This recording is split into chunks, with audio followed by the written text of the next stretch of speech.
Hello everyone, welcome back to our channel Engineering Hotspot. Guys, I hope you are doing very good. Today we are taking the paper of AAI ATC 2022 Shift 1. Guys, हमने last time 2023 के दो paper solve किए थे यहीं पे.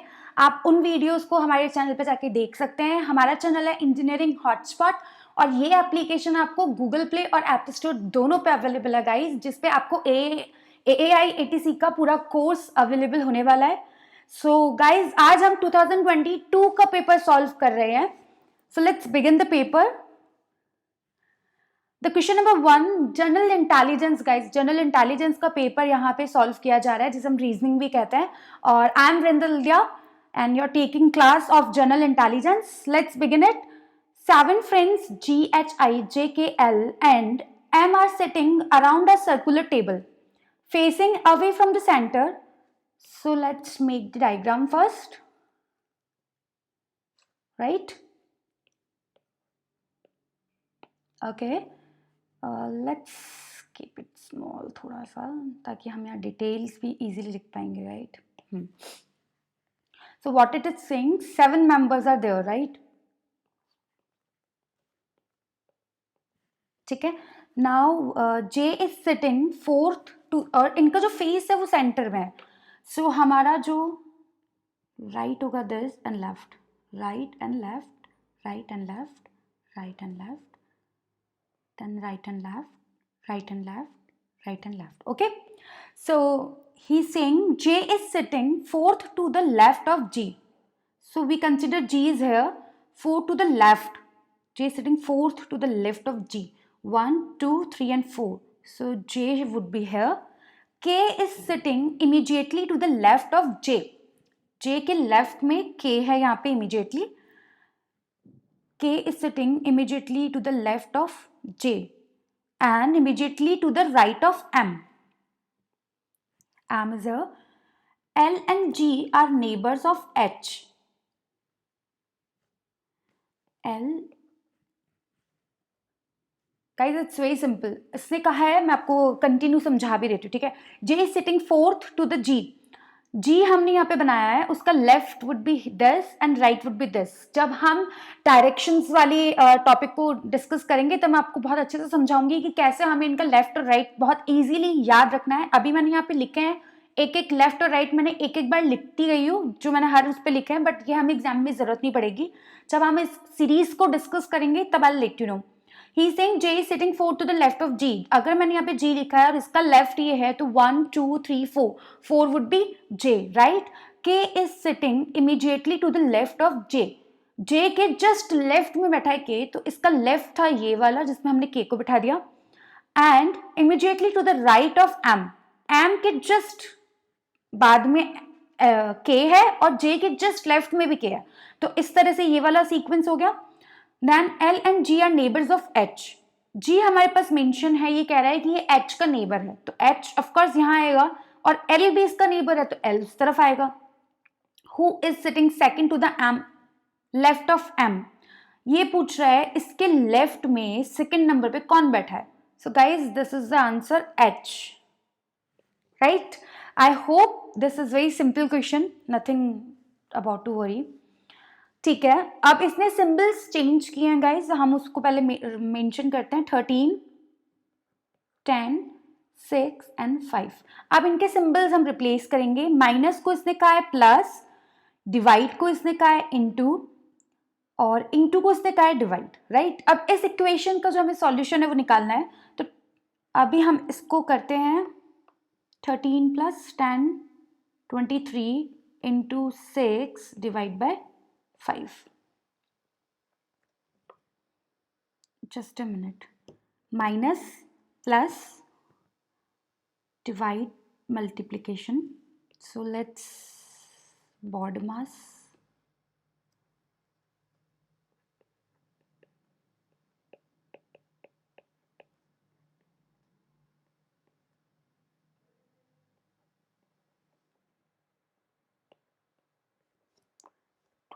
Answer. Guys अभी जो मैंने किया, अगर मैं इस सीक्वेंस से चलती तो यहाँ पर ये 23 होता, 23 को मैं 6 से इंटू करती और वो 5 से डिवाइडेबल नहीं है.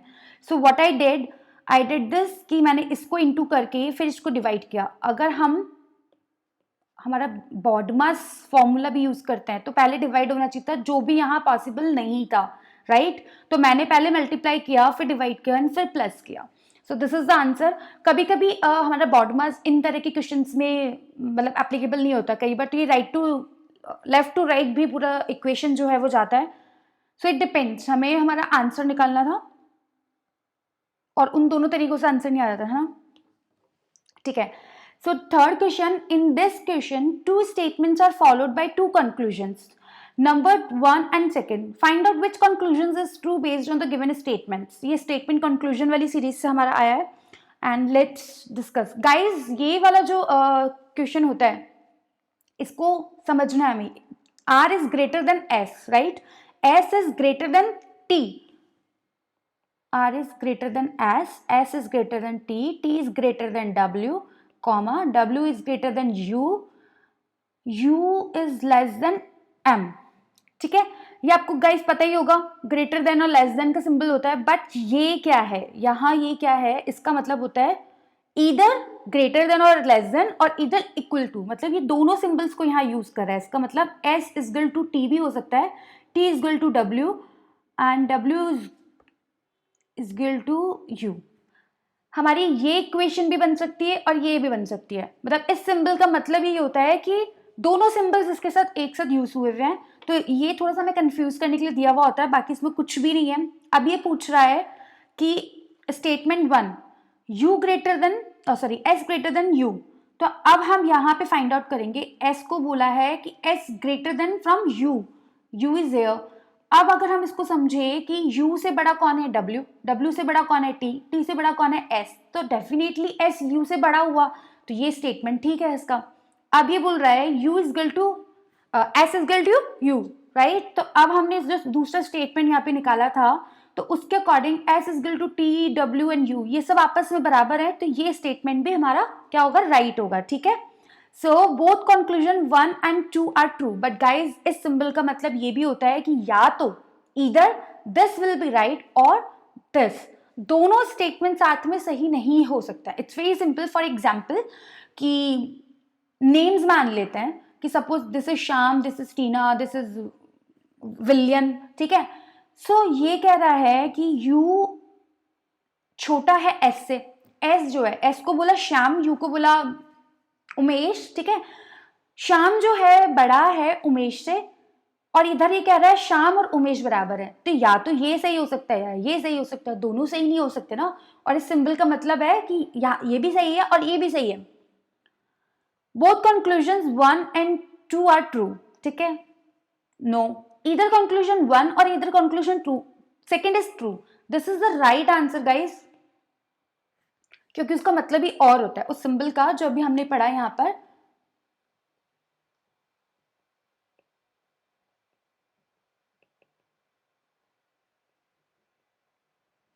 इधर एंड और. ठीक है. आई होप गाइस आपको ये वाला क्वेश्चन इजीली समझ में आया होगा. नेक्स्ट क्वेश्चन करते हैं हम. Parth goes jogging 40 metres towards east. ये डायरेक्शन वाला क्वेश्चन आ गया हमारा. ठीक है. यहाँ से उसने जॉगिंग चालू की, ईस्ट इज दिस, तो इसने किया ये 40 मीटर्स फ्रॉम हिज हाउस. ठीक है. He turns left and jogs for 20 metre. अब ये इस डायरेक्शन में है तो इसका लेफ्ट वुड बी दिस. अब ये कह रहा है इसने 20 मीटर्स जॉग किया. He turns right and jogs for 30 meter jogs. Finally turns southward. Southward would be this. And 20 meters. Stops jogging. What is the shortest distance from his house to the point at which he stopped jogging? Right? मतलब जहां वो घर से चलना उसे चालू किया था उस पॉइंट से अब जहां वो है वो कितना डिस्टेंस है. शॉर्टेस्ट डिस्टेंस मतलब छोटा से छोटा जो डिस्टेंस हम मेजर कर सकते हैं, मतलब यहाँ से सीधा अगर लेंगे तो सबसे शॉर्ट डिस्टेंस है. तो यहाँ से ये डिस्टेंस हमारा कितना है, तो it's very simple guys, 40 plus 30 equal to 70 meters. So this would be the answer, right? ठीक है, नेक्स्ट क्वेश्चन है हमारा, this question is based on the following words, right? Walk, mint, tall and bear.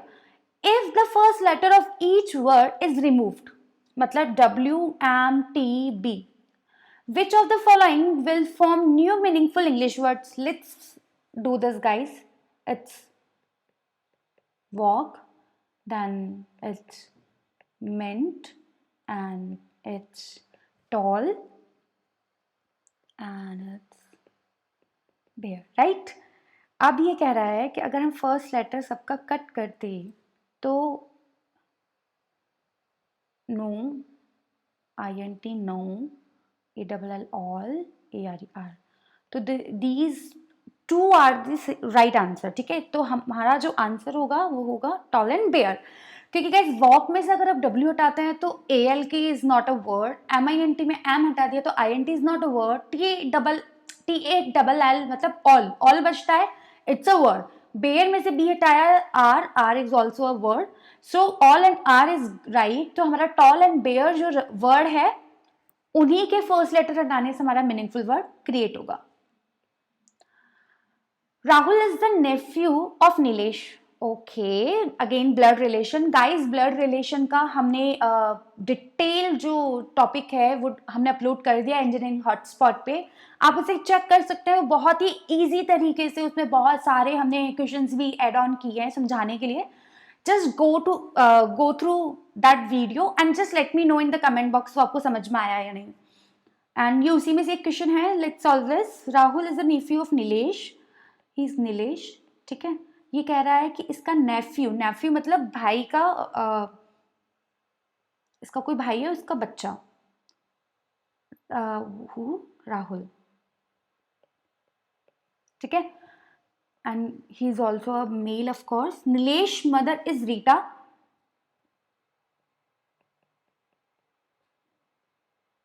Rita जो है नीलेश की mother है. Sita is Rita's mother. Sita जो है वो रीटा की मदर है. Sita's husband is Arjun. Arjun. Sushma is the mother in law of Arjun, मतलब मदर इन लॉ मतलब बीवी, जो वाइफ है उनकी mother.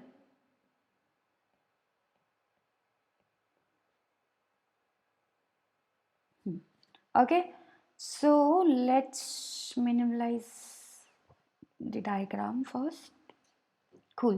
So now he is asking how is Rahul related to the Arjun? How is Rahul, मतलब हमें राहुल की रिलेशन निकालनी है अर्जुन से. ठीक है, so what we'll do is Arjun की बेटी है रीटा, तो मतलब she is daughter. इसकी डॉटर का बेटा है नीलेश और इसका एक और भाई है जिसका हमें नाम मेंशन नहीं किया है, मतलब रीटा के 2 बच्चे. तो ये हो गए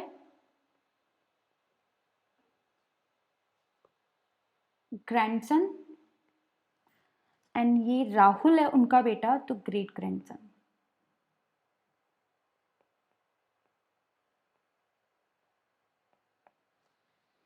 राइट, तो answer would be Rahul is Arjun great grandson, this third.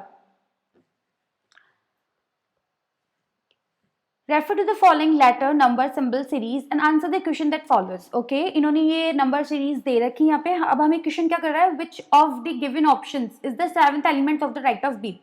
Seventh element to the right of B.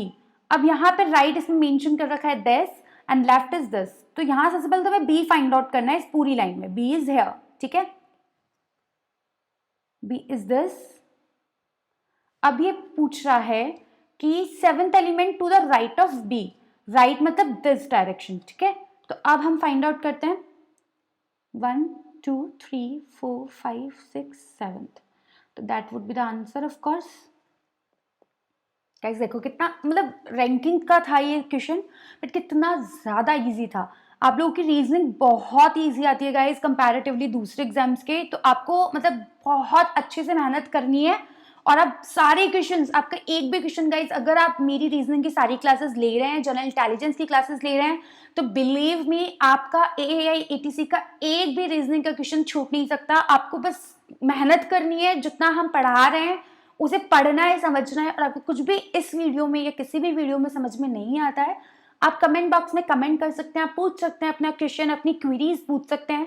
हमारी लाइव क्लासेस होती है ट्यूसडे एंड फ्राइडे को 1 to 2 गाइज, आप उसमें भी आकर अपनी जितनी भी क्वेरीज है वो पूछ सकते हैं।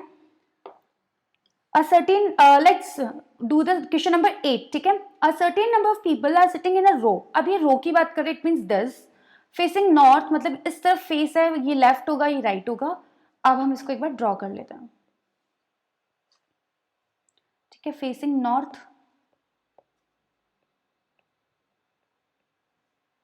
ये लेफ्ट, ये right. Now he is saying G sits second to the left of S. For example, S is here. तो ये कह रहे हैं G sits second to the left of S. S is this 1, 2. G, right? Then T sits fourth to the right of R. अभी R हमें यहाँ mention नहीं है, बट ये कह रहा है कि R से 1, 2, 3, 4 यहाँ पर कौन सेट है? T, ठीक है। Only 3 persons sit between R and Q. अब अगर मैं यहाँ पे आपको बोलती हूँ कि यहाँ Q आ सकता है क्या, तो नहीं आ सकता, बिकॉज Q और R के बीच में भी 3 पर्सन है, 1, 2, 3 पे T है, तो इट्स वेरी ऑब्वियस कि 1, 2, 3 पे Q, ये यहाँ आएगा, right. Only 3 persons sit between R and Q. Okay. Only 2 persons sit between P and R. Guys, अब this is something P and R के बीच में 2 जन है। अब या तो ये P यहाँ हो सकता है या ये P यहाँ हो सकता है, क्योंकि इन दो के बीच में दोनों की पॉसिबिलिटीज है ना, यहाँ या यहाँ। तो हम इसको अभी फिलहाल होल्ड पे रख रहे हैं, ठीक है, जब तक कोई हमें स्टेटमेंट नहीं देता है अच्छे से।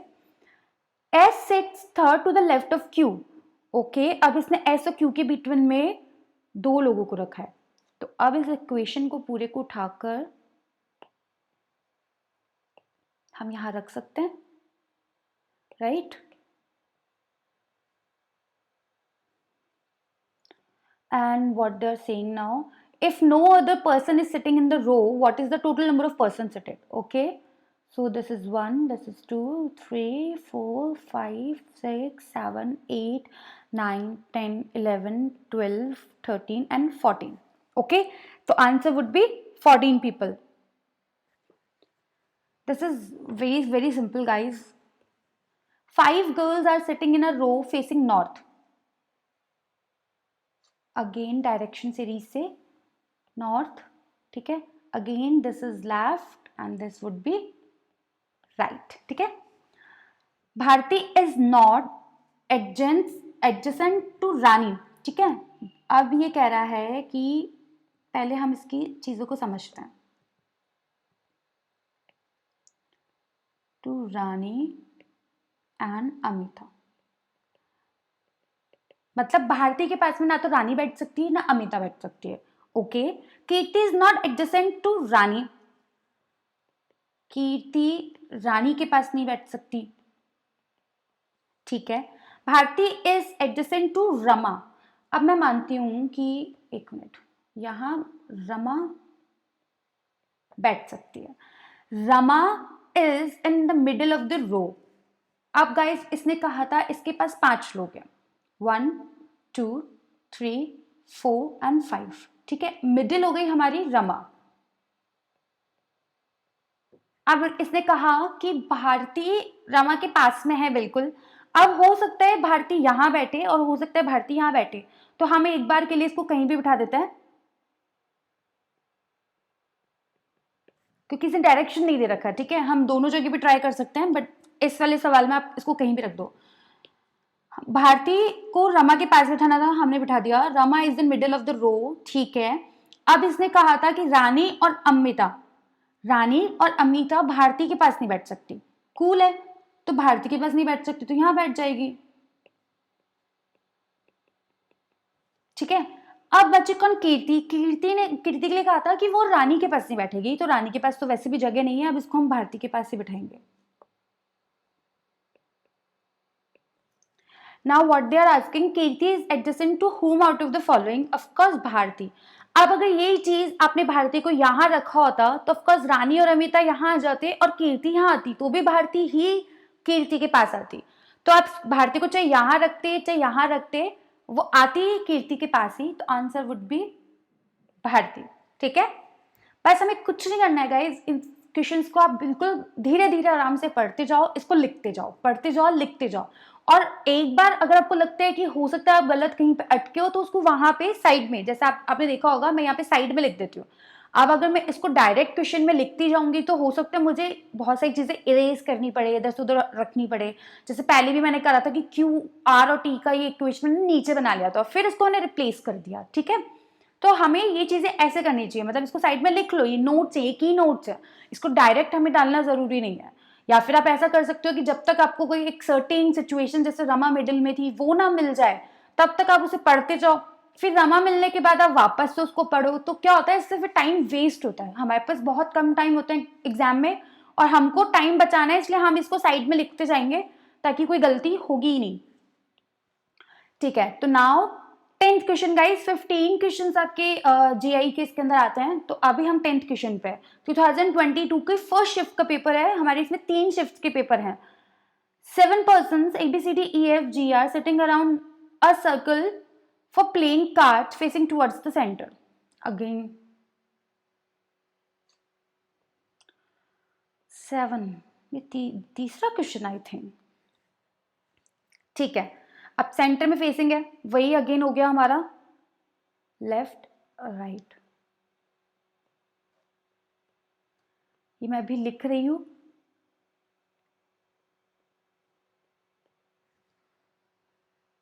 Okay, now what they're saying, C is sitting immediately to the left of G. Okay, मानते हैं हम G यहाँ पर है, तो C लेफ्ट में बैठा है तुरंत किसके, G के। ठीक है, D is sitting second to the left of C, 1 and 2 would be D. Second to the left of C, B is sitting third to the right of A. अब यहाँ पे इसने कहा है A के 1 2 3rd, who is sitting B, and F is sitting second to the left of A. अरे एक minute, right में था ना अभी तो।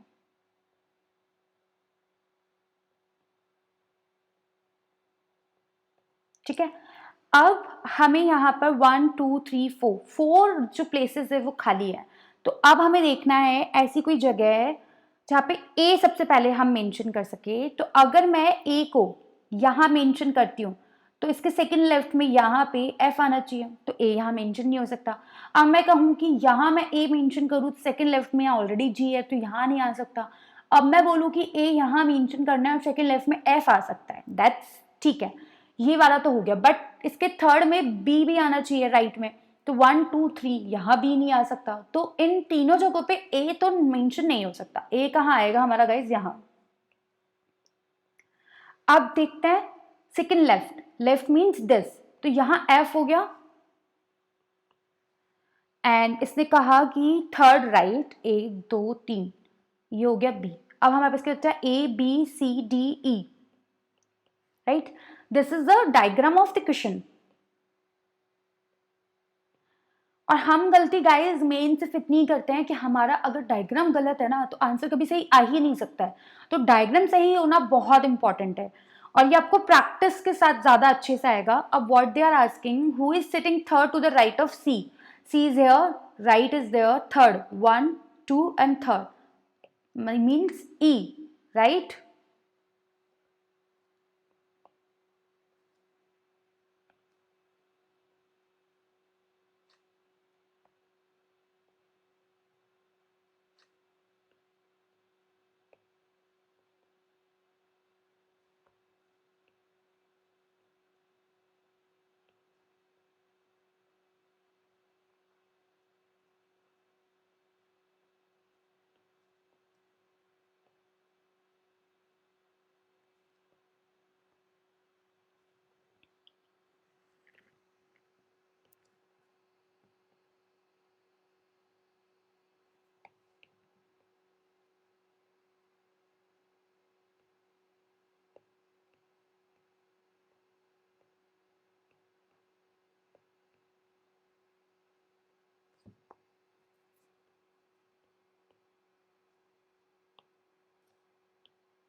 गाइस मैं ऐसी थोड़ी सी कलाकारी कर रही थी, कोशिश कर रही थी मतलब मैं. सो सी के डायरेक्शन में ये 1 2 and 3 I was trying something. Okay, cool. Next, this question has two statements followed by two conclusions numbered 1 and 2. You have to take the given statement to be true even if they seem to be at variance from commonly known facts. It's very simple, guys. जब statements और conclusions की बात की जाती है तो statements में जो कहा जाता है हमको उसी को सच मानना होता है, एकदम 100% ट्रू मानना होता है, हमें अपनी बुद्धि बिल्कुल नहीं लगानी होती है. So let's begin with this statement. Some pinks are reds. So there are some pinks. अब ये pinks क्या हैं? Pinks can be anything, right? Some pinks are reds. और ये रेड जरूरी नहीं है चूहे वाले रेड्स हो, है ना, कुछ भी हो सकता है. These are pinks. These are reds. अब now they are saying all ears are reds. अब practically तुम लाइफ में देखो तो is it possible कि भाई all ears are reds? नहीं ना. So this is a statement, बिल्कुल हाइपोथेटिकल काम करता है ये, इसको हमें दिमाग नहीं लगाना है, इसने हमें सिर्फ जो कहा है उसका हमने एक वेन डायग्राम क्रिएट किया है. अब इसकी जो हमें कंक्लूजन उसे रीड आउट करना है. They are saying some reds are years. मतलब अगर मैं कहूँ कि ये कुछ रेड्स का हिस्सा है, लेट मी, ये कुछ रेड्स का हिस्सा है, ठीक है.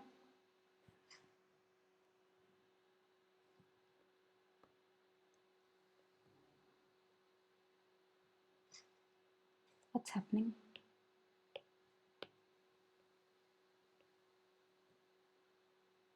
ठीक है.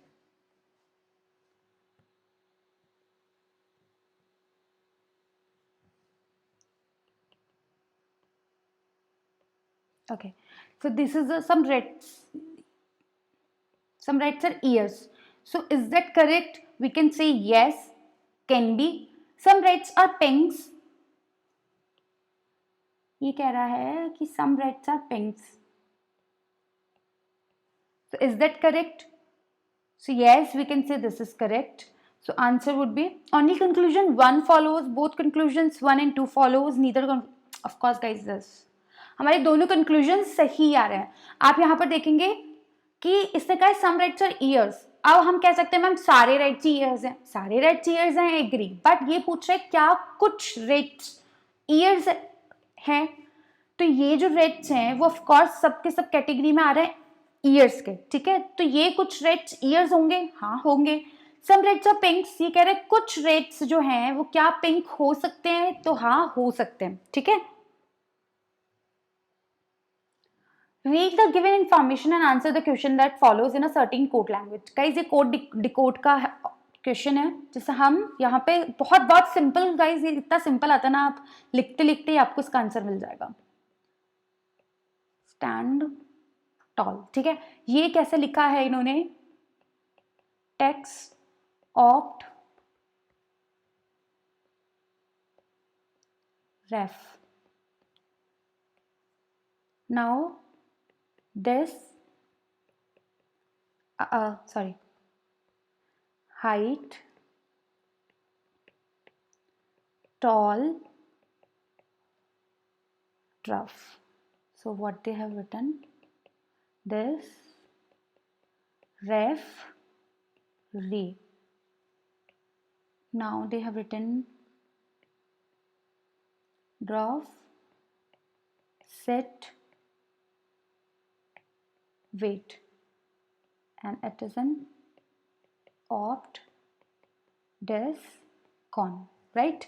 So guys इसने हमसे पूछा है कि how will sit will be written in language, ठीक है. तो हमारा जो क्वेश्चन है वो sit को लेकर है. अब इस सेंटेंस में एक बार हम गो थ्रू कर लेते हैं. इधर एक बार sit है, ये एक बार sit है. क्या स्टैंड और टॉल, ड्राफ और वेट कुछ भी कॉमन है, इसमें कुछ भी कॉमन नहीं है. मतलब हमें ये स्टेटमेंट की तो ज़रूरत ही नहीं है, हमें सिर्फ इन दो स्टेटमेंट्स में कंपेयर करना है जिसमें सिर्फ सिट कॉमन है. इन दोनों स्टेटमेंट्स में सिर्फ सिट कॉमन है और इन दोनों स्टेटमेंट में क्या कॉमन है, ऑप्ट. तो सिट का क्या सीक्वेंस हो जाएगा, ऑप्ट, ठीक है. गाइस कोडिंग डिकोडिंग बहुत ही ईजी आपका आया है इसके अंदर, और इसी तरह से ईजी क्वेश्चन आएंगे. अगर आपको इसमें कुछ समझ में नहीं आ रहा है आप मुझसे पूछ सकते हैं. मतलब मेरे ख्याल से बहुत सिंपल था, इसको और डिटेल में क्या डिस्क्राइब करना है, आई होप आपको आ गया होगा. ठीक है. 13th question, select the combination of letters that when sequentially placed in the blanks of the given series will complete the series. Guys, वैसे तो ये बहुत सिंपल होता है, बट ये क्वेश्चन यहाँ पे थोड़ा सा ना मतलब ट्रिकी है. आप इस पर फोकस करना है एक बार ना. सो अब इस पर हम क्या करते हैं, सबसे पहले तो हम इसे काउंट करते हैं कि इसमें कितने नंबर्स मतलब लेटर्स हैं. 1 2 3 4 5 6 7 8 9 10 11 12 13 14 15 16 17 18 19 20 21 22 23 24, right. 24.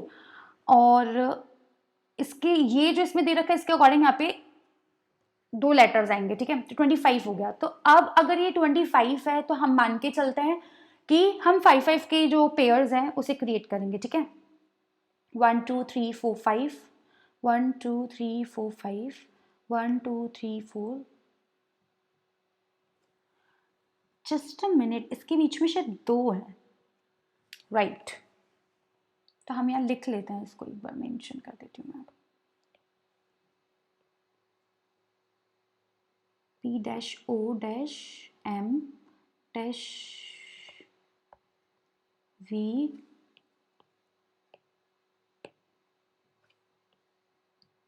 dash S R E F dash C dash and dash फिर Y W dash U L dash K J dash. ठीक है. अब इस डैश में हमें क्या भरना है. Let's begin with the first statement. आपको एक बार के लिए सारे स्टेटमेंट्स को ट्राई करना ही पड़ेगा. So we can say N Q U T D B V X M I, right. तो अब हम इसको 5 के पेयर्स में एक बार डिवाइड कर देते हैं. 1 2 3 4 5 1 2 3 4 5 1 2 3 4 5 1 2 3 4 5 1 2 3 4 5, ठीक है. सो अब इसके हम लेबल करते हैं. M N O P Q M N O P Q M N O P Q R S T R S T U V B C D E F. It's U now, yeah. U V W X Y.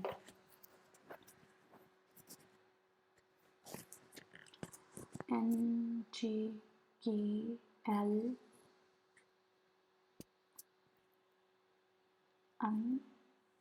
N I. Okay. ठीक है. So guys this is the sequence which is not shooting.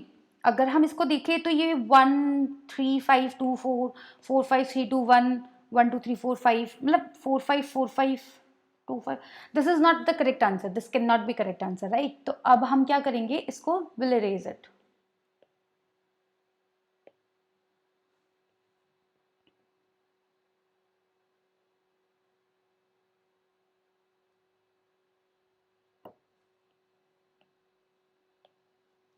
So now try the Q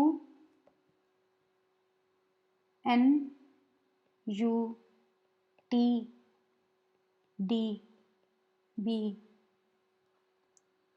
X V M and I, right? So there will be this. अब हम इस पे label करते हैं M N O P Q, ठीक है. M N O P Q, right? R S T U V. This is sounds good. B C D E F U V W X Y G L I J K L M. Guys, this is the answer. This is a perfect answer actually. ठीक है. So look at this. अब इसमें क्या sequence बन रहा है, 1 2 3 4 5, 1 2 3 4 5, 1 2 3 4 5, 1 2 3 4 5 and 1 2 3 4 5. This is the right answer. वैसे आप सारी इक्वेशंस ट्राई करके देख सकते हैं, but this is the exactly answer we want. So this, इसमें थोड़ा सा आपको टाइम लग सकता है, बट ये आपके बहुत ईजी आएंगे, तो आपको इतना घबराने की जरूरत नहीं है. Okay, so last second question guys. अब अगेन इसको कोड डिकोड हो गया ये. अब इसमें सिंबल्स दे रखे हैं, इन सिंबल्स की जगह आपको उस इक्वेशन में वो सिंबल रखना है, एंड सिंपल.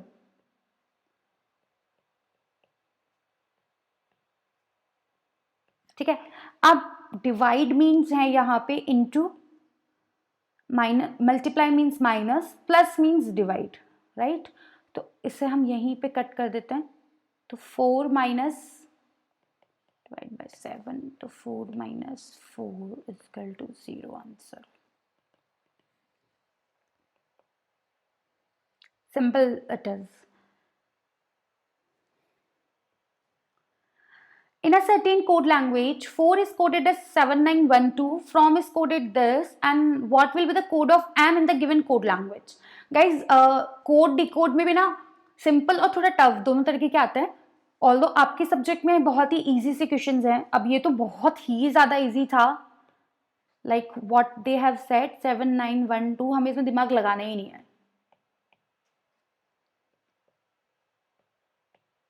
ठीक है. So now what he is asking कि m, यहाँ पर m है, m का हमें फिगर आउट करना है. इसके दो तरीके होते हैं, या तो हमें इस तरह से होगा कि FOUR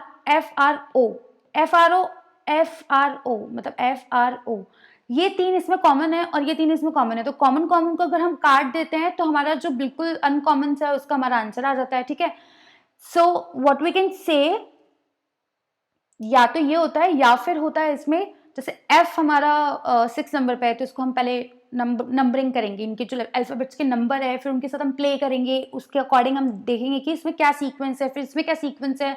फिर हमारा वो तीसरा कोई लेटर या वर्ड या कुछ पूछ लेगा कि उसका आप बताओ कि उसका क्या आंसर होना चाहिए. सो वो उस तरह से भी हो सकता है, but that would be tough.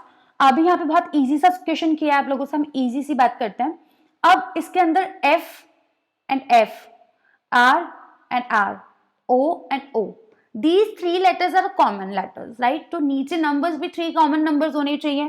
जैसे 7 से 7 कट गया, 1 से 1 कट गया, अब 9 and 2, 2 से 2 कट गया, मतलब 3 letters, 3 numbers have been cutted. So now what remaining number is, इधर U का आ गया 9, M का आ गया 8. very simple. So guys, this was the paper of AAI ATC 2022 Shift 1.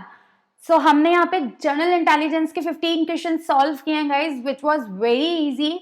तो हमें करना बस ये है कि हमें जब रीजनिंग सॉल्व करनी है तो हमें बिल्कुल मेंटली स्टेबल रहना है, और जो वो कह रहा है कहते कहते हमें उसको पूरा डायग्राम या पेपर पे जितना भी हम रिटर्न लिख पा रहे हैं वो सब हमें लिख देना है सही तरीके से, पेशेंसफुली वो जो कह रहा है उसको समझना है, और जल्दबाजी बिल्कुल नहीं करनी है. बिकॉज जब आप जल्दबाजी करोगे तो आप उसे मिसअंडरस्टैंड करोगे और वो ग्राफ में मिसअंडरस्टूड होगा. जब ग्राफ हमारा खराब बनेगा पेपर पे, पेपर वर्क हमारा खराब होगा, गलत होगा, प्लेसमेंट गलत होगी, तो आंसर कभी भी ठीक नहीं आएगा गाइज. रीजनिंग में हमें बिल्कुल स्टेबल माइंड रहकर इसको सॉल्व करना होगा. और ये 15 क्वेश्चन हमने आज सॉल्व किए हैं. अगर आपको ये अच्छे लगे हो तो आप लाइक, शेयर एंड सब्सक्राइब कर सकते हैं हमारे इंजीनियरिंग हॉटस्पॉट चैनल को. नेक्स्ट हम लेकर आएंगे आपके लिए 2022 का सेकंड शिफ्ट का paper and then third shift. उसके बाद हम और भी पेपर सॉल्व करेंगे. बीच बीच में ट्यूसडे एंड फ्राइडे को हम लाइव क्लासेस लेते हैं गाइज, जिसमें हम आपके जितने भी जनरल इंटेलिजेंस के टॉपिक हैं मेन उनको हम डिस्क्रिप्शंस के साथ स्टडी करते हैं, प्रैक्टिस करते हैं एंड क्वेश्चंस भी सॉल्व करते हैं. सो आप लाइव क्लासेस ज्वाइन करना बिल्कुल मत भूलिएगा.